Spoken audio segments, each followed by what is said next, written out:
ভাবুন তো, গত ১৫ বছর ধরে একটা নির্দিষ্ট ছবি সারা বিশ্বের কাছে অন্যতম বড় একটা রহস্য হয়ে আছে। আজ আমরা আমাদের এই এক্সপ্লেইনারে ইতিহাসের অন্যতম কুখ্যাত এক চরমপন্থীর মৃত্যুর সেই অদেখা ছবি আর ঠিক কেন তাকে সাগরে সমাধিস্থ করা হয়েছিল তার পেছনের অজানা গল্পগুলো নিয়ে আলোচনা করব। এখন শুরুতেই সবচেয়ে বড় যে প্রশ্নটা আমাদের সামনে আসে তা হল ওসামা বিন লাদেনের মৃত্যুর আসল ছবিটা বিশ্ববাসী আজ পর্যন্ত কেন দেখেনি। এর পেছনের কারণটা কিন্তু একেবারেই কৌশলগত।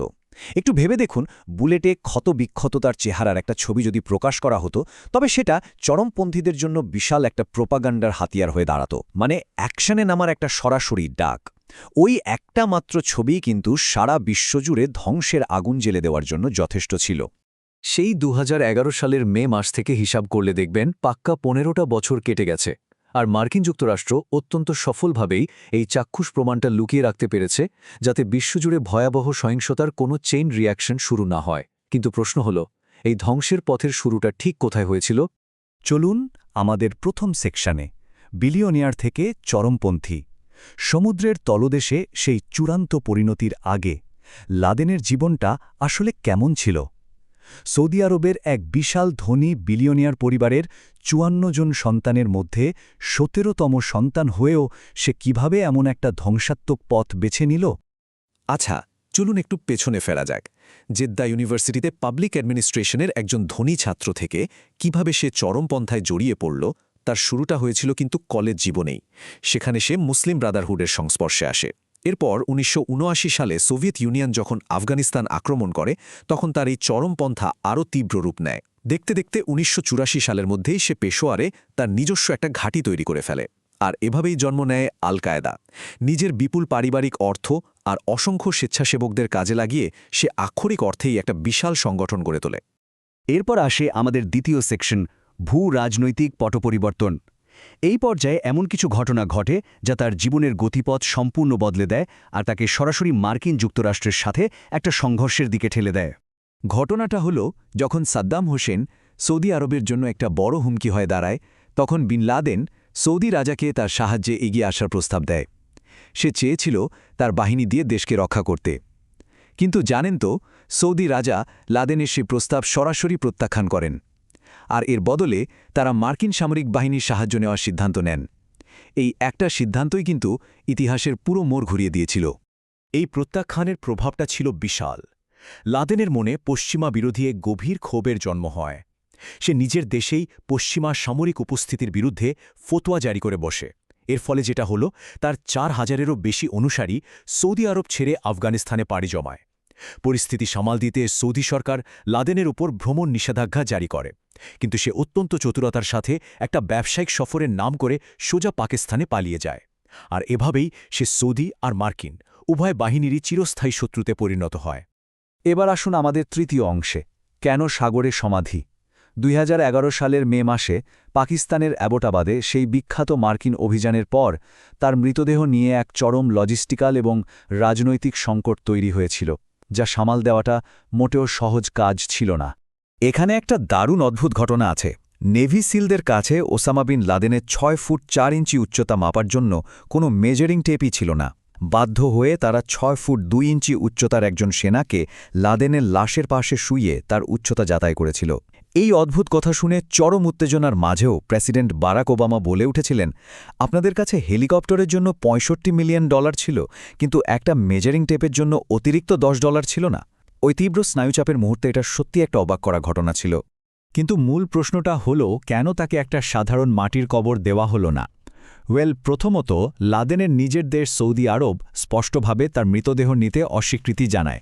দ্বিতীয়ত, পাকিস্তানে তার একটা গোপন সাপোর্ট নেটওয়ার্ক থাকতে পারে বলে সন্দেহ করা হচ্ছিল, তাই পাকিস্তানকেও এই প্রক্রিয়ার বাইরে রাখা হয়, কারণ অনেক পাকিস্তানি নেতাই ঐতিহাসিকভাবে তাকে হিরো হিসেবে সম্মান করতেন। আর তৃতীয় এবং সবচেয়ে গুরুত্বপূর্ণ কারণ হল, মার্কিন যুক্তরাষ্ট্র কিছুতেই চায়নি যে তার কবরটা চরমপন্থীদের জন্য কোনো তীর্থস্থানে পরিণত হোক। আর এই বিষয়টা চমৎকারভাবে মার্কিন সরকারের সেই ভয়টাকে তুলে ধরে, যাকে আমরা সাদ্দাম হুসেন প্রেসিডেন্ট বলতে পারি।